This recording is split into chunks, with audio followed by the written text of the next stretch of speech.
Hey everyone, this is Cassandra Love Lambert, also known as C Love, and today I have with me the amazing Kelly Perez. She is on board to share some of her experiences in going through the Pain into Power program with me. So, Kelly, thank you for being here with me. Welcome. Well, could you share a little bit about yourself and what brought you to the program? Yes, I'm Kelly Perez. I'm CEO and co founder of an organization called Cannabis Doing Good and co founder of a nonprofit called the Cannabis Impact Fund, where we bring cannabis into the movement for Black lives.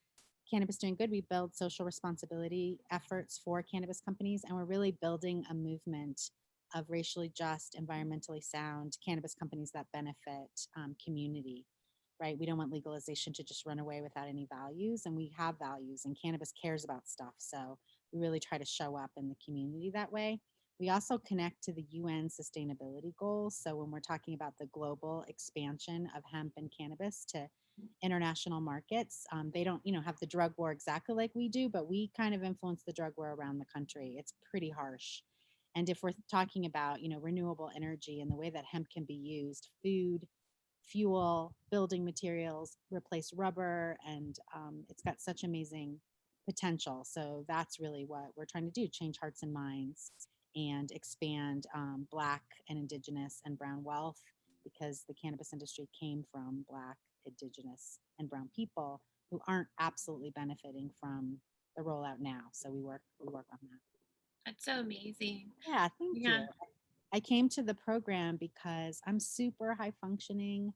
I'm a social worker. I've tried tons and tons of healing modalities. I'm a doer and a striver, but there have been some kind of intractable issues, really early childhood stuff that really caused me to kind of feel like I had to do all those things to prove worth, to, um, to do rather than just be.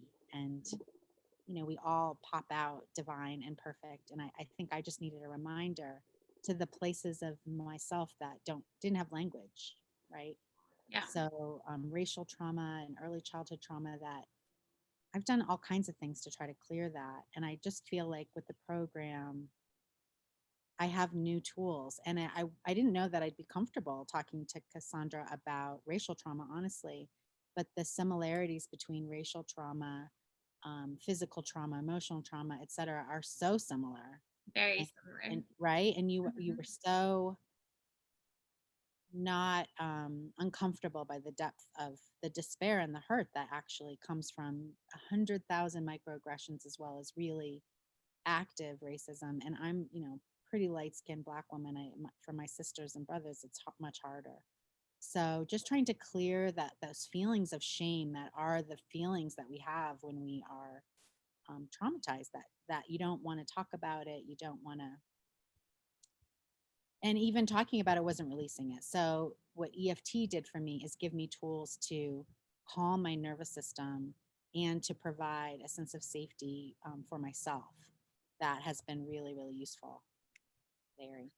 Yeah, it's been such an honor to be on this journey with you too, because I got to understand racism at an even deeper level. And it really did remind me of my own struggles with like sexual abuse, right? The way that it goes into the programming and affects your life. So it's been an honor to just understand it at an even deeper level. How do you feel about those experiences now after the program? What's interesting is I could always talk about things. Sexual trauma is part of my history too. I could Mhm. always talk about it, but it was like very cognitive, very disconnected from my body's experience. Mhm. And I've also had all of these kind of physical traumas, and connecting that there was something about feeling safe actually when I was hurt that was a very strange, that came uncovered in our work. And so it just feels like the sting isn't so much there.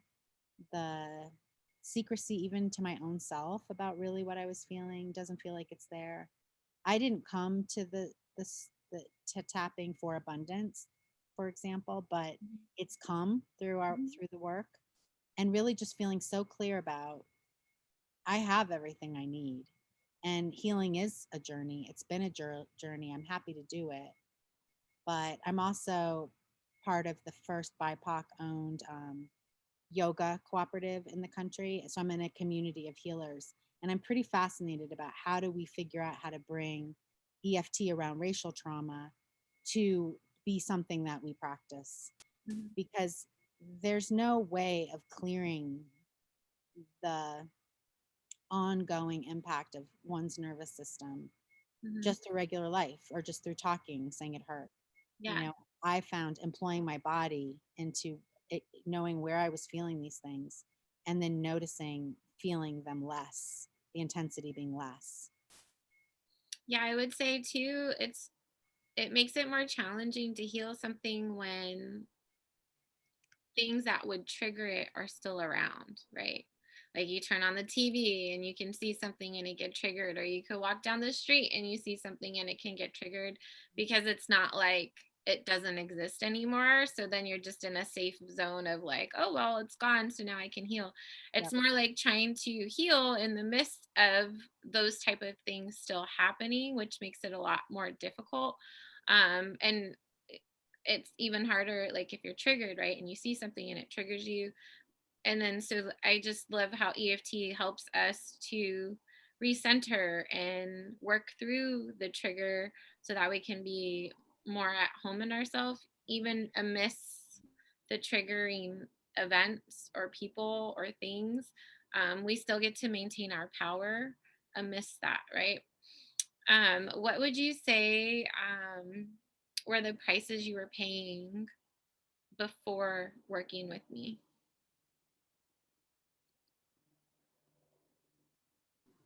Yeah, I think the prices I paid, I mean, I think I still pay them. I'm working on it still. I think my body was such a kind of secret savior. It got me out of places that were unsafe. Mhm. But I've been kind of floating outside of my body for much of the time. And this really requires you to be in your body to identify, oh, I feel that from between my eyes all the way down to my sacrum. Mhm. Like just really putting that kind of tactile kinesthetic awareness of I'm feeling this thing, but this is really where it's manifesting. Mhm. So I think I spent a lot of time kind of traveling outside my body. I have a lot of physical injuries we've talked about, like a lot of broken bones and concussions and head injuries. And I think there's something about, just not really being inside of myself that makes those things happen, or it's made those things happen. Mhm. So I think being disembodied is just, that's a huge price. That's a huge price. I've been somebody who was like, oh, wasn't that amazing? Oh, won't that be fun? Rather than right this minute, Mhm. I can breathe all the way to my belly and I don't need to grip because Mhm. I tend to hold on pretty tight. So really just noticing that that's what I'm doing. And, oh, my body's trying to tell me something. I need to listen. Um, Would you yeah, say so that you feel more embodied now? I do.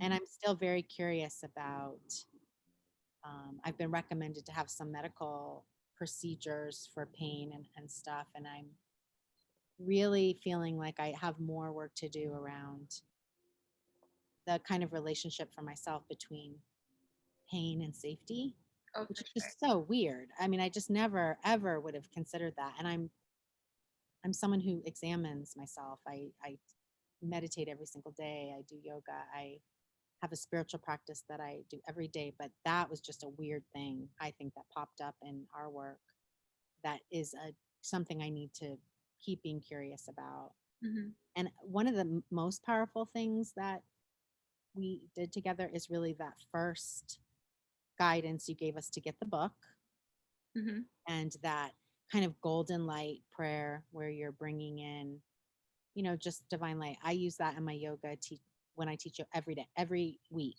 I use that because it's just so powerful to root yourself to the earth and to know that we are part of the same thing, and to open up the top of your head to the divine gifts and spirits gifts that want to come into you, and just really feeling that difference in my own nervous system. I've got goosebumps talking about it right now. And for me, I call those truth bumps. Mhm. Oh, for They're sure. like, oh, sister, you are on to it. Yeah, you're flowing. You're connected. Yeah, Yeah. for sure.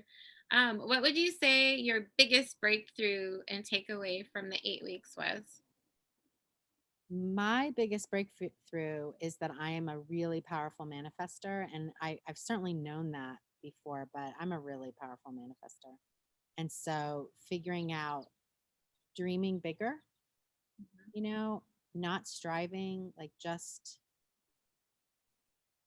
being in right now, giving myself permission to choose what's next that's really, really best for myself, not an achievement, Mhm, not not a title, not a money amount, but just can I give myself wholehearted permission?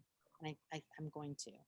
I'm doing it, giving myself wholehearted permission to do something that might not look, like anybody thinks it should look. mhm.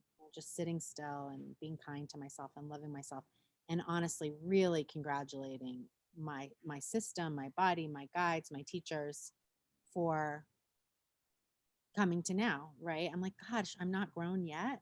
I'm still growing. Like, I'm sick of growing and learning, but I'm not, honestly, that I'm a really powerful manifester. So if I'm clear about what I want and it's right for me, it will come, and just kind of removing the barriers of things I think I should do or whatever my plans were.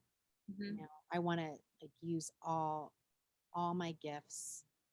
Um, I don't want any of my gifts left inside of me when I head out. I want to use them all. Yeah, purposeful and being of service. Mhm.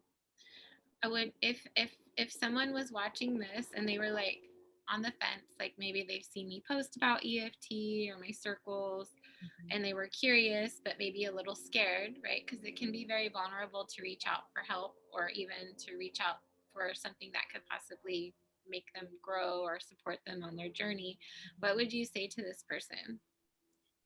I would say I've known about EFT for a while. It's a little bit weird, but the I know, way right? that You're like tapping. right, it's a little weird, but the A way that little awkward. it's a little weird, a little awkward, but the way that you do it is so inviting. You're so joyful about it. I've super enjoyed seeing other people's insights on what they were working on. It, gave me things I wanted to work on. Give it a try. It's completely non-invasive. It's not medical. It's unusual, but you will feel it. If you give it a chance, you will feel it. And so you don't really have anything to lose, Yeah, just an investment in yourself. And why not? And once you learn the tools, it's certainly easier with you and it's easier with the community, but you actually have them all the time. all the time. Yeah. So it's more empowering, right? Because then you're like, oh, I could just use my tools. That's the biggest key is to empower you guys so that you can do the work on your own too. And of Right. course, like sometimes you need help, like someone to like mirror with you and be a sounding board to go deeper. But the fact that you have the tools for life, it's Mhm. very empowering. What value would you place on your experience for the 8 weeks? Hmm. I was certainly worth the money. I mean, value is so many things, right? I just felt really proud to have a commitment to myself weekly, and I know I still need to do more, but I'm kind of integrating right now and seeing what works best for me. So, enormous value. I mean, more valuable than any other healing modality I feel like I've done besides the body manipulation, which you got to do when you've busted yourself a bunch of times. But way more valuable for me than talk therapy Mhm. or even somatic therapy is Yeah, something about this that really roots. got to the roots. Yep. Mhm. And I know there's more roots. Yeah, there's always more work to do, but enjoying the journey, right? It's fun. It can be fun. It can be hard too, but it can be fun. There can be some joy in it, right? Totally. Hmm. Totally. And I'm a little bored of focusing on myself. Like I'm a little bored, but I have stuff I still need to clear away. So I'm doing it. I'm definitely doing it. And like I said, the abundance stuff, I wasn't even working on that and it's just coming. Yeah, So it was like thank a you. byproduct. Yeah, byproduct of you clearing these things that were causing you to feel shame and guilt, causing you to feel unworthy. And the more that you clear those, the more you step into your confidence and your worthiness. and your beingness even, right? That just draws abundance to you because our natural state is abundance, right? Right. And it's about being vulnerable. I mean, I'm a CEO. I'm a this. I do stuff, and I present. I'm a highly, highly functioning person. Mm-hmm. But the amount of effort that it actually takes for me to show up and to, bring part of myself to the table, but not all of myself. And it's really all of myself that I want to be, that I want to share, that so there's something about just being so massively vulnerable and noting your own resilience, and just the commitment of showing up for yourself does say something to the universe about, Yeah. yeah, that's the intention. Is Mhm. I don't know where I'm going exactly. I just know that, like, it's freer. That's where I'm going. Yeah. No, yeah, I like that. So yeah, you feel freer after the 8 weeks than you did before. Mm. Yep. That's the part I love about EFT too. Like, because even if I get triggered now around something, right? It's not as intense as it used to be. Mm. And I've actually had the experience of a trigger completely neutralizing, which was so weird because I was like, oh, wait, interesting. Usually that would make this go Mhm. off, and it's not happening. So it's very interesting how that happens.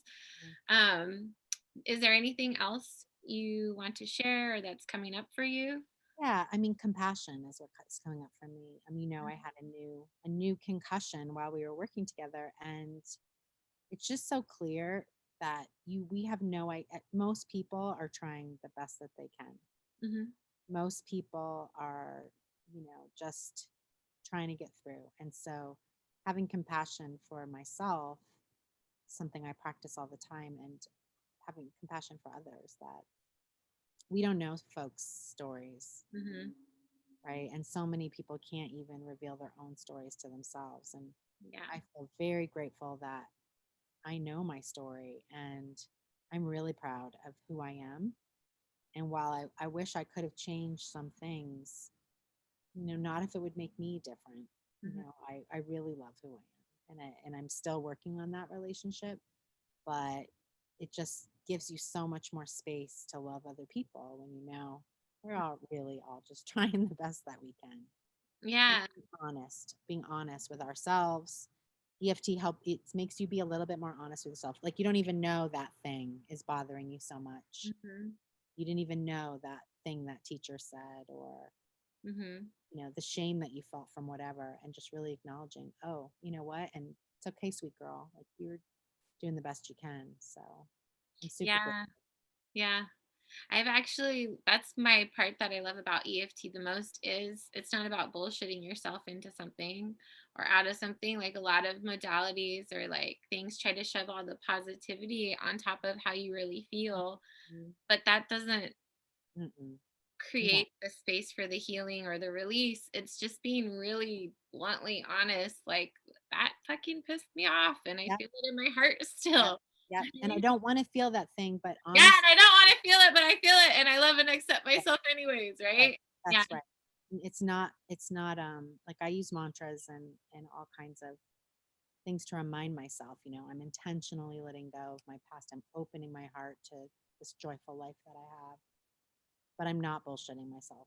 Mhm. And I honor whatever it is that I'm feeling. And it's okay to be down for a day Mhm. or whatever, however long you need to be. It's okay to grieve who you thought you were. All that's okay.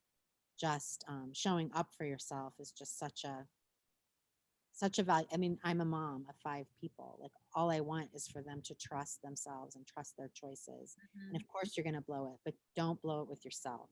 Mhm. Don't betray yourself. Mhm. Know yourself, heal yourself, so you can show up.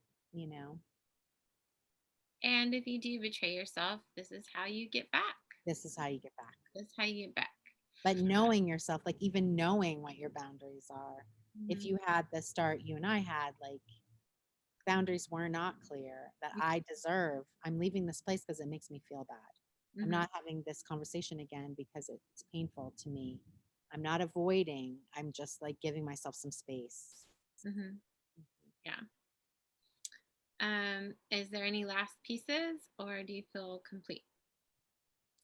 I mean, I think we did this at a really interesting time. I mean, being Black in America, it kind of sucks. Hmm. And I didn't know that I would want to talk to you about racial trauma. I didn't want to, but Yeah. that came up and I had to. And I just appreciate the confident container you could be, because there's a lot of white women that can't, who want to make excuses or, can't, none of us chose to live in a racialized society that oppresses people, but we do. So let's not make excuses for it, but be clear-eyed about it, and clear-eyed about how much it hurts Hmm. and the things people have to do to protect them, the vulnerability of themselves, because of the way systems treat them and people. That's some deep, deep, deep shit. Yeah. So as a social scientist, I'm very curious about how can we use this to get to people's in groups, like Hmm. Right. tapping. Group tapping around this topic would Exactly. be I mean, great. I've got the truth bumps again. Like I know, like, hey ladies, I want to do this weird thing with you, but I am already talking to therapist friends about how do we do this in community. And I'm certainly going to talk to the yoga cooperative, because we all want healing ourselves and community. And I heal collectively. Hmm. I can't heal just by myself. I heal in community. And the healthier I am, the more I can show up for people. And Yeah. also say, it's not like it's easy. It might look easy on the outside, but you never know somebody's story. Hmm. This is true. Mhm. Hmm. So thank you so much. I'm so glad. And I just let me tell you where I met you. So I have a girlfriend who has some very, very persistent early trauma. We've been friends 30 years. And I've watched her do a lot of different things for her own healing. And it's going to be, a lifelong path for her. But she was working with you and she said, I think you should check this out. To be honest, she hasn't given me so much advice through the years. I'm kind of more that, try this, a Hmm. couple of things. But the way she talked about this, I think I texted you that day, Yeah. you know, I was Hmm. like, oh, let me try that. So Hmm.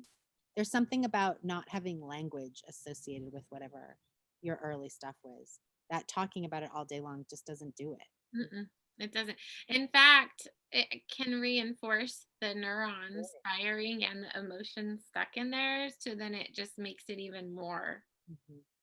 difficult to break it free, right?